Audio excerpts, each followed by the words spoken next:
바르샤 대신 토트넘을 선택한 남자 베리발이 받는 최대의 오해가 있습니다. 재밌게도 과거의 베컴과 유사한 포인트입니다. 바로 외모 때문에 그의 오프더볼이 연약할 것이라는 편견입니다. 하지만 베리발이 스웨덴 팬들에게 받은 주의사항은 정반대로 거친 플레이였습니다. 그의 온더볼은 유망주 시절부터 잘 알려져 있었으나 오프더볼에는 의문 부호가 달려있었고 성인 무대 입성 이후 수비에서 상대를 거칠게 압박하는 유형의 선수로 성장하였습니다.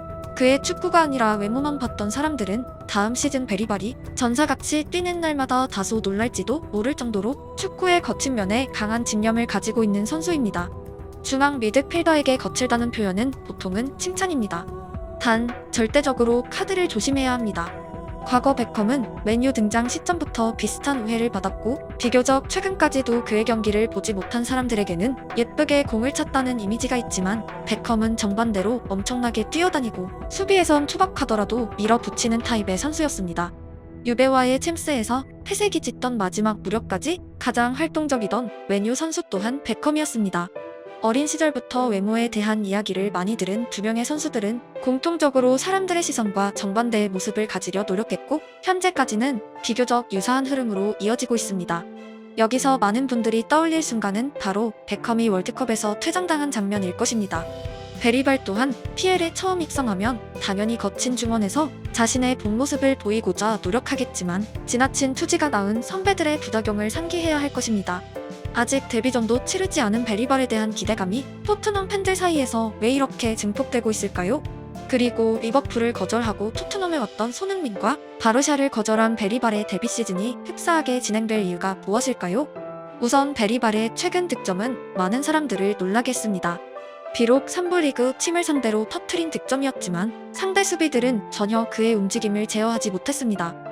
같은 성인끼리 겨루는 승부에서 분명 쉽게 볼 수 없는 기나긴 드리블에 의한 득점이었으며 사실 베리발은 올해 2월에 18살이 되었으므로 어른들 무대에서 뛰는 유소년으로 봐도 무방합니다.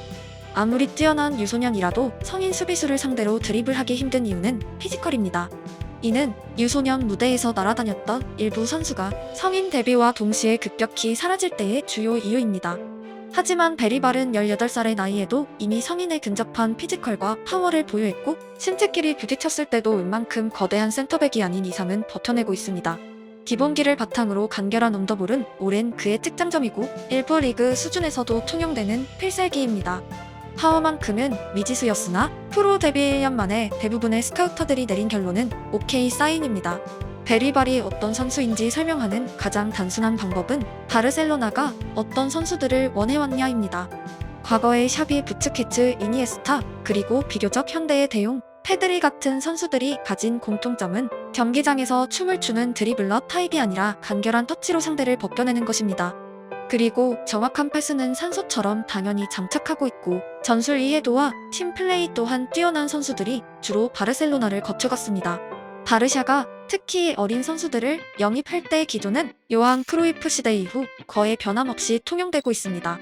현재의 베리발은 정확히는 바르샤급 선수라기보다는 바르샤가 탐낼 만한 스타일을 가지고 있는 선수입니다. 바르샤를 거쳐간 모든 사람들이 자부심을 가득안고 말하는 그 바르샤 DNA입니다. 베리발의 온더볼은 그만큼 특별하고 그가 스카우터들의 평가만큼 성장한다면 정말 우리가 기억하는 바르샤의 비교적 키가 큰 미드필더들과 상당히 유사한 선수가 될 수 있습니다. 바르샤 DNA 하면 항상 따라오는 이름, 보얀 케이스는 물론 베리발이 만날 최악의 가정입니다. 결국 유형이라는 측면에서 베리발은 동아이대에서 앞서 있지만 결과라는 부분에서 시간과 성적표가 필요합니다. 토트넘 팬들 입장에선 바르샤가 선택한 선수를 데려왔다는 자체가 신명나는 사건입니다. 최근 바르샤의 성적은 최전성기에 비해 분명히 떨어지고 있지만 구단의 핵심 인력들은 여전히 카탈루냐를 위해 일하고 있습니다.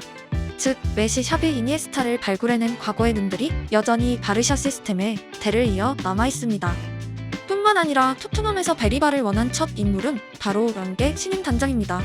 그가 이전 팀 에스톤 빌라에서 선택한 선수들 일부가 올해 보이는 폭발력과 올 시즌 토트넘이 영입한 선수들의 활약, 여기에 바르샤의 스카우터들이 내린 판단까지 합하면 토트넘 팬 입장에서 기대감을 가지는 것은 너무나 자연스러운 흐름입니다.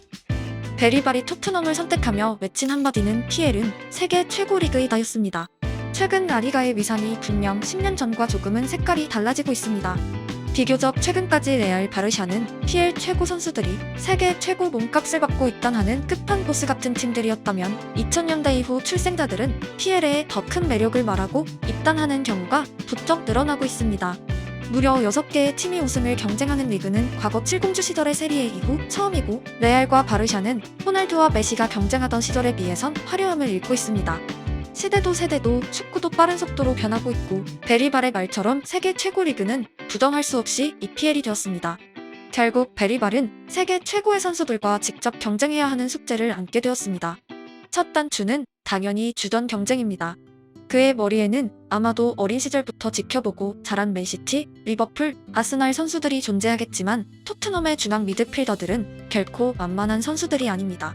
실제로 벤탄쿠르, 사르, 비수마 중 누군가를 밀어내고 선발 라인업에 포함된다면 18세 소년 입장에서 엄청난 사건입니다. 2002년생 사르보다도 4살이 더 어린 베리발 입장에선 당장 데뷔 시즌에 PL의 스타가 된다는 가정보다는 여유를 가지고 현실적인 도전을 하는 것이 긍정적으로 보여집니다. 바르샤가 원했다는 이유만으로 18세 소년이 데뷔 시즌에 날아다닐 만큼 PL이 만만한 리그가 아니기 때문입니다. 그가 세계 최고의 리그를 원해서 토트넘에 온 만큼 앞으로는 세계 최고의 경쟁이 도사리고 있습니다. 토트넘의 불꽃 주전 경쟁을 넘고 나서야 그는 빅식스 남은 팀들의 슈퍼스타들과 조우하게 됩니다. 현실적으로 말하면 그의 온더볼은 현재의 웨데고르드에 미치지 못하고 오프더볼의 라이스와는 압도적인 차이가 있습니다. 준수한 선수가 아니라 월드 클래스를 꿈꾼다면 정말 가혹한 성장의 길을 걸어야 하고 최고 수준의 선수들을 온몸으로 게쁘며 레벨을 통감해야 합니다. 그의 언어에는 세계 최고라는 단어가 기본 세팅되어 있고 목표 설정이 굉장히 높은 유형의 선수임을 알 수 있습니다. 재밌게도 10대에 프로 데뷔하는 선수들 대부분은 정말 신기할 정도로 스스로에게 가혹한 숙제를 안기고 혀를 내두를 만큼의 강한 자신감을 피력하곤 합니다. 그리고 꿈에 대해 말할 땐 언제나 진중합니다. 분데스리가 득점왕을 한다고 얘기했는데 그건 아직 진행형이거든요. 그건 어디까지나 제 꿈이기 때문에 최종 꿈은 맨유나 레알 마드리드 같은 팀에서 그런 꿈을 가지고 있습니다. 10대의 프로가 된다는 것은 유소년 시절 동아이대 선수들을 항상 이겨왔다는 의미입니다. 결국 인생의 대부분의 시간을 승리자로 살아온 사람들에게 자신감은 너무도 자연스러운 옵션이고, 막상 성인 무대에서 겪을 첫 실패는 롱런을 위한 시발점입니다. 엄청난 재능을 가진 선수가 세계 최고를 꿈꾸고 현재의 슈퍼스타들에게 깨지고 좌절하다 성장하며 다음 순간 그들에게 다가가는 장면은 제가 축구를 보는 이유라 말해도 과언이 아닙니다. 재능 넘치는 선수의 발견은 언제나 즐겁고 그의 패배와 도전, 그리고 승리를 지켜보는 과정은 10년 선물입니다. 전 세계에 가득한 유망주들의 탄생과 성장의 축구팬으로서 항상 감사한 마음입니다. 토트넘의 주장으로 손흥민이 있을 때 베리발이 합류하는 것이 더욱 반가운 이유는 해외 리그에서 주목받으며 이적한 케이스와 10대에 데뷔한 속도, 이른 대표팀 데뷔와 비교적 슈퍼스타를 보유하지 못한 자국의 폭발적 관심, 목표 설정에서 오는 꿈과 현실의 괴리감이란 측면에서 조언할 요소가 많기 때문입니다. 당장 다음 시즌에 베리발이 만날 환경은 독일에서 처음 잉글랜드로 건너오던 손흥민의 그것과 상당히 흡사합니다. 당시 토트넘은 PL 최강팀은 아니었지만 엄청난 상승세의 클럽이었고 타리그의 대형 유망주가 바로 선발 출전하긴 어려운 여건이었습니다. 사람들은 토트넘의 트로피 개수에 주목하지만 실제로 그들은 PL의 오랜 강팀 중 하나입니다. 세계 최고를 꿈꾸며 한 명은 리버풀을 거절했고 한 명은 바르샤를 거절하고 토트넘에 왔지만 현실은 벤치에서 출발하는 날들이 많을 것입니다. 훈련에서 도끼를 품고 동료들과 싸워야 하고 낯선 런던에서 적응해야 하며 가끔은 팀 선택이 잘못된 게 아니냐는 후회를 할지도 모릅니다. 1년을 치르고 볼프스부르크 이적을 원했던 손흥민처럼 베리발도 당장 내년에 다른 팀을 원하게 될지도 모릅니다.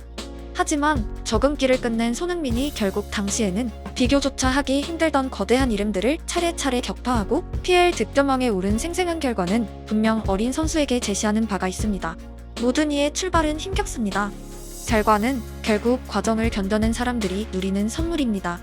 실패가 비로소 아름다워지는 순간은 훗날 웃으며 추억하는 그 날입니다. 모든 시작하는 이들의 행복을 응원합니다.